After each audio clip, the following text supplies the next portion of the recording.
Hello and welcome to the round 18 team sheets video. It is George from Fantasy Take TV, and yeah, we'll go over the 9 games this round. An interesting one, Clayton Oliver. I don't think there's a scenario where he should be traded, but he's the last game. We'll get to that and speak a bit more at that at length, but otherwise try and get through this and hopefully not take too long, near the end of the season, so not as important as it was early in the season, so there's not many people trading at this point, so see how we go. But just how I'm lining up this week, I'm not going to do any trades. On Twitter, at GeorgeFTTV, I always say my trades for Fantasy and Supercoach before the round starts, so I do my best, if not on a Friday or Saturday, so no trades for me. Big O's got COVID, so it's a bit annoying, but it happens. And hopefully Hobbs plays, but I have a bit lucky. Cully's playing, so I can loop him with Hobbs, and then I'm straight fielding Connor McDonald, and I haven't fielded him at all, but I've had him all season and think he's been a good rookie, so getting a little bit of CBAs, like 10% or something, so hopefully he goes alright. But yeah, VC led into C Walsh. I'm expecting to take Laird. He has a great record against Collingwood, and Collingwood seem to leak points to mids. And Neil VC against the Giants, I think is solid too. He went 160 on them this year. I don't know if they tag or not, who knows, but when you're VC with a high ceiling like Neil, I think they're both great VC options, and I'm kind of worried Neil does really, really well again against GWS. They're playing no defense at the moment, but I've committed to Laird, so we'll see how we go. So the first game, the Dogs versus the Saints. So the big one here is Bailey Smith is in. Not sure on his relevance just yet. I think it would be a nice pod to have.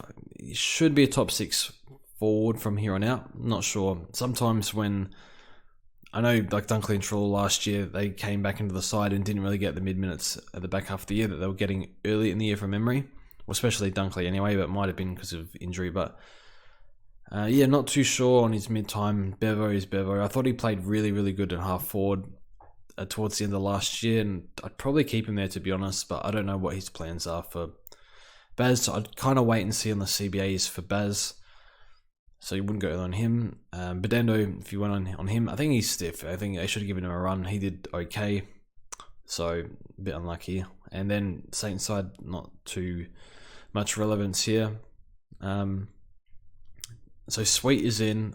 Last time Sweet was in, I don't think it took much away from English, so I'm not too worried about that. I think English will be majority ruck, and hopefully he can work into some form after the concussion. So yeah, sometimes players aren't the same after concussion injuries. I don't know. But yeah, hopefully he's alright. And yeah, that's about it, I think. Steele, wish I had Steele, but he's great to watch.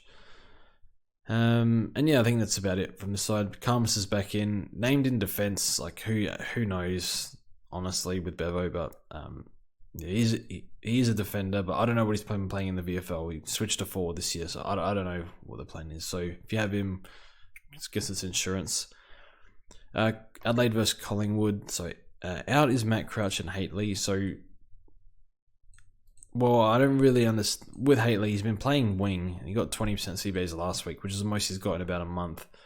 So I don't really know, like, whether he's good or not is one thing, but the way that they've used him is made no sense. And Matt Crouch has been in and out like 3 or 4 times now in the past 2 months, so that makes no sense either. Like, what are they doing? So anyway, that's just me. So I think this basically helps Laird. More points up for grabs for Laird, basically.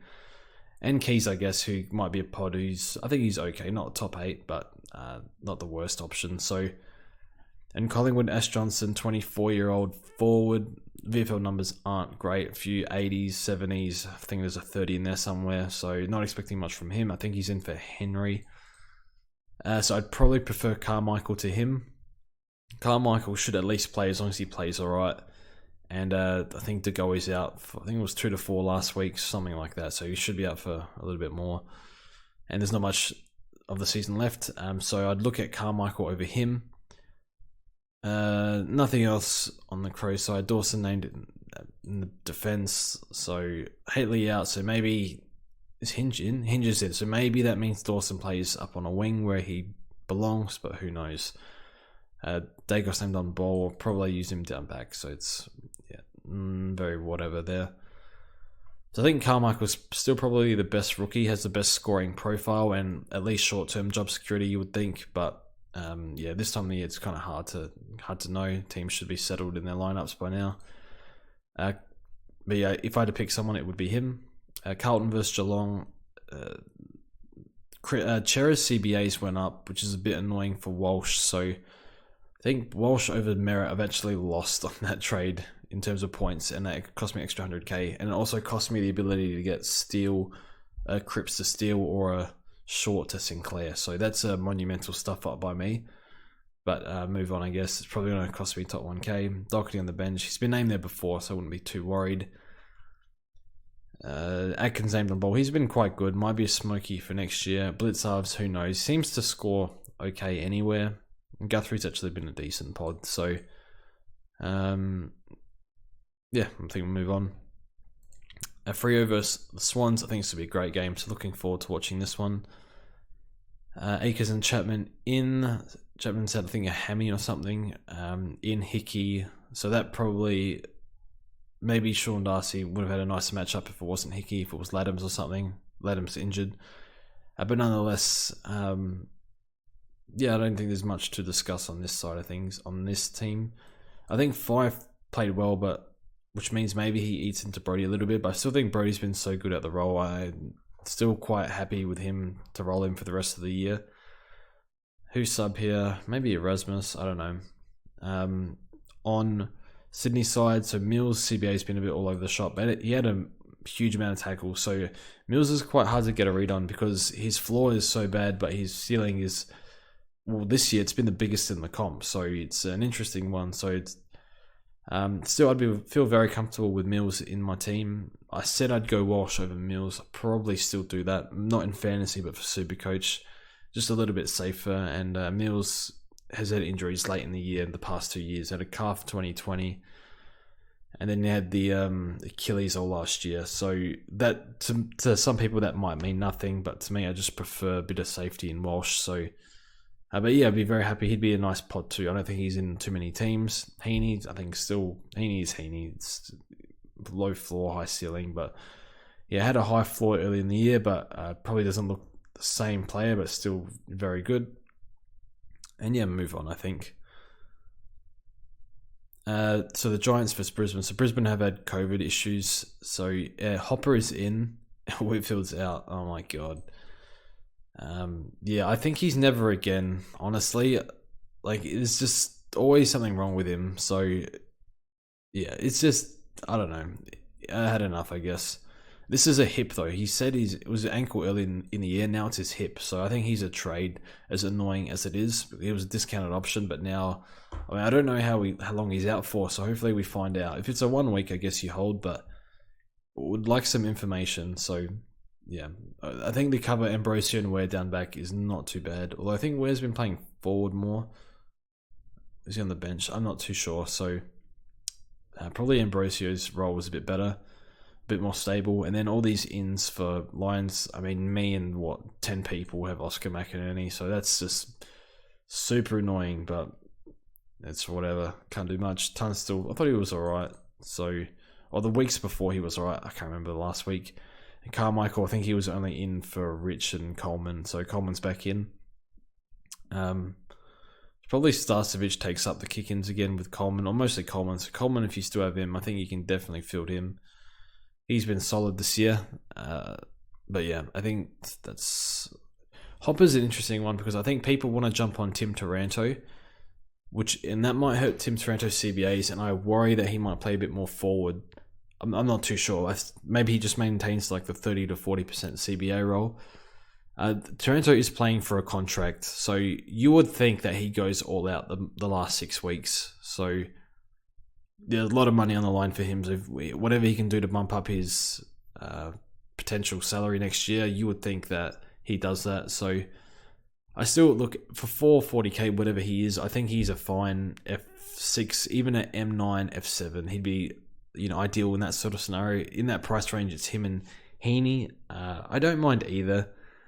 Heaney's more fun to own, but I think Taranto averaging 93 this year. So even when he was playing a lot forward early in the year, he was still scoring okay. So he can still find the ball and push up the ground, and he tackles a lot. So look, I don't mind Taranto as an option. he's not. I don't think he's top 6, but he's one where F7, M9. If I could get to that to cover Clarry, I would. And yeah, I think we'll move on. North versus Richmond. Horn Franco is in. It's good for him. Hopefully, he did well in the VFL, so hopefully he goes all right.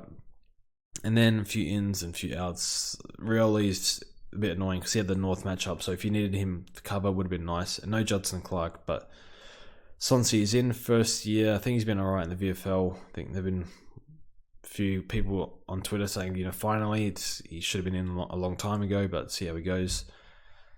I still think I would play Go Carmichael a bit cheaper and mature age, so I'd go Carmichael over him, but just not sure what to expect from Swansea, but seems to have some decent raps on him. They've dropped forwards for mids and defenders. It's kind of weird, so maybe Baker plays forward or something. Yeah, half forward, okay.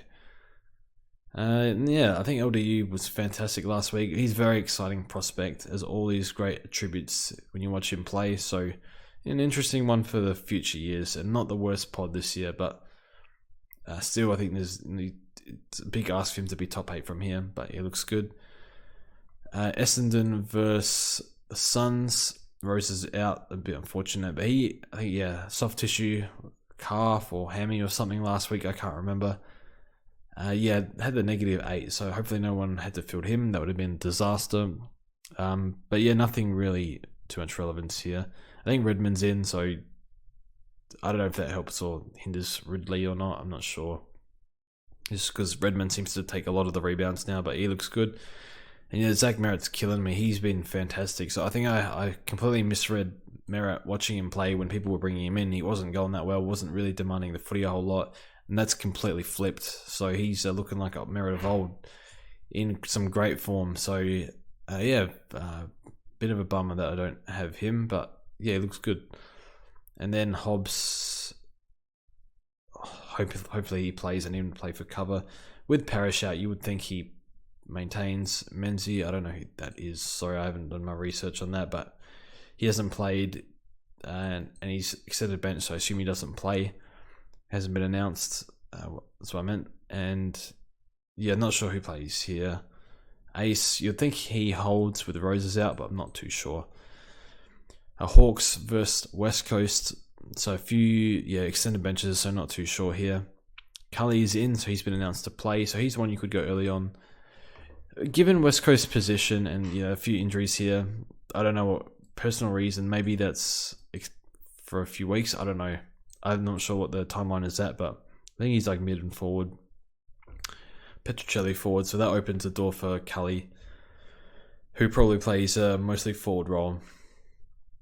So I think he's been going okay in the VFL. We had a 90 a few weeks ago. I haven't checked his waffle stats, but Carmichael does have a good scoring profile, but Cully is one where we haven't really looked at him, so I'm not too sure.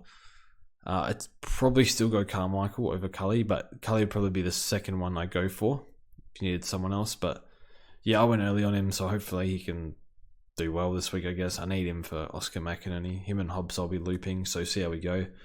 Bazzo, I think Bazzo will keep playing if you have him, so that's fine. Because of McGovern's out for the year, so see how that goes. And yeah, I think Finn McGuinness probably plays. He did a good tagging job last week on Dawson, so see how we go. And then the last game, Melbourne versus Ports. So a few ins here, extended bench. So Bowie omitted. That's interesting. Hasn't hit that form of early in the year. Clayton Oliver's out injured, and then nothing really on Port's side. It's a quick scout of Port's. Jace Burgon, you think plays. Don't know about Mead, if anyone still has him. Be stiff if... Bonner's back, so that might be a worry for Burgoyne. I'm not too sure. So he's one... Yeah, definitely wouldn't bring him in. I'd just wait to see if he's named or not. I'm not too sure. I think Bonner's best 22. So see how that works out. And yeah, Clarry. So with Clarry, I think the ideal scenario is if you can... Given COVID at the moment, it's everywhere. Like in Adelaide, like I had the flu a few weeks ago. I think all three, like Enno's got COVID, or Enno had COVID a few weeks ago, I think. JD was like everyone's getting sick. Like I go to work, I'm covering for people at work like every week. The places I visit for work, everyone's like people off COVID all the time. So I think everyone knows COVID's basically everywhere at the moment. We need good cover.